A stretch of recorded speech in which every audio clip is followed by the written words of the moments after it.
Ever feel like you're pouring your heart and soul into something, but nobody seems to notice?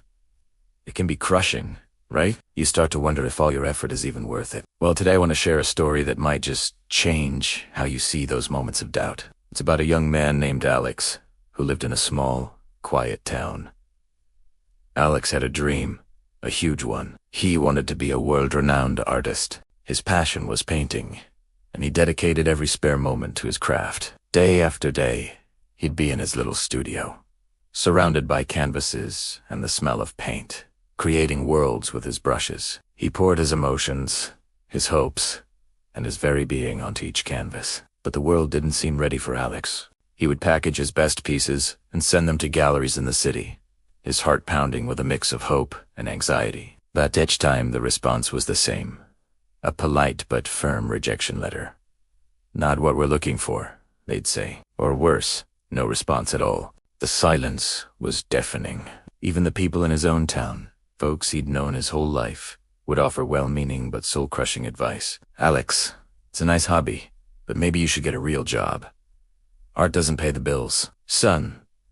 Each comment felt like a tiny cut, slowly chipping away at his confidence. He tried everything. He experimented with different styles, attended local art fairs where people would glance at his work and just walk by, and even tried selling his paintings online for next to nothing.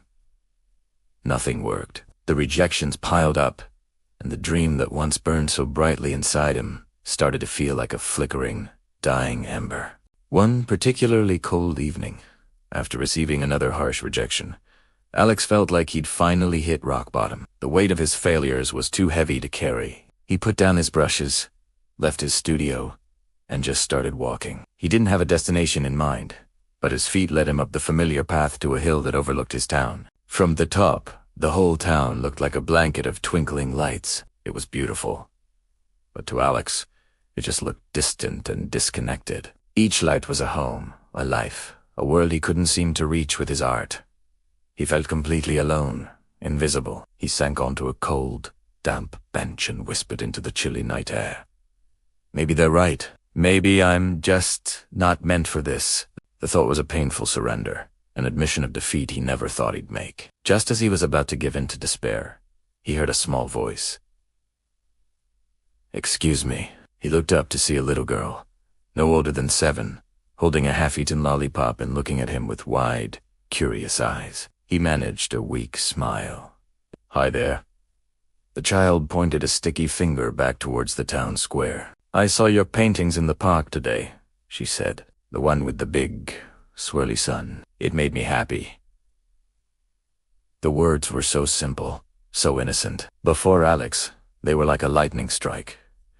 Happy's art, which the critics ignored and the galleries rejected, had made this one little person ... happy. In that instant, everything shifted. He'd been chasing fame, recognition, and the approval of so-called experts. He was so focused on the grand idea of success that he'd forgotten the real reason he started painting in the first place. To connect, to express, to share a piece of his soul, and maybe, just maybe, brighten someone's day. That one small compliment from a child was more powerful than 1,000 rejection letters. It was the validation he desperately needed. Not from the art world, but from the human world. He realized that success was not about selling a painting for $1 million or having his name in a famous museum. It was about touching lives, even just one at a time. That little girl's happiness was his success. A new energy surged through him. He thanked the child, who just smiled and ran off to her parents. Alex stayed on that hill a while longer, but now he wasn't looking at the town with despair. He was looking at it with a renewed sense of purpose. The next morning, Alex walked into his studio with a completely different mindset. He didn't paint for the galleries or the critics. He painted for the little girl. He painted for anyone who might feel a flicker of joy or a moment of peace when looking at his work. He painted with a newfound freedom and passion that had been stifled by his quest for external approval. His art transformed. It became more authentic, more vibrant, more ... him. He started displaying his work locally again, not with desperation, but with quiet confidence. And a funny thing happened.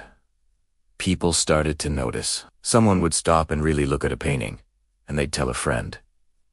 That friend would tell another. Slowly, like a ripple in a pond, word of the passionate artists in the small town began to spread. It wasn't an overnight explosion of fame. It was a slow, steady burn.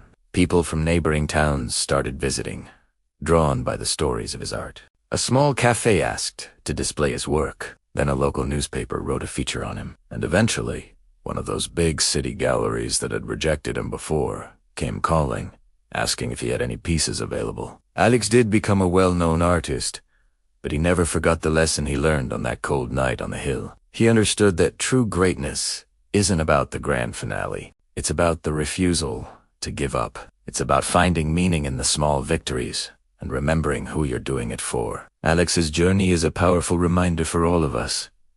Every small effort counts. Every single step, no matter how tiny, moves you forward. And every dream is worth fighting for, especially when the world tells you it can't be done. So, whatever your dream is, don't let the rejections or the doubts stop you. You never know whose life you might touch along the way. Your one little girl moment might be just around the corner.